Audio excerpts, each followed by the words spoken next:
శ్రీ మన్మథనామ సంవత్సరం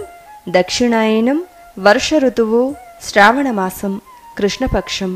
సోమవారం తిథి దశమి రాత్రి 3:10 వరకు నక్షత్రం ఆర్ద్ర రాత్రి 12:30 వరకు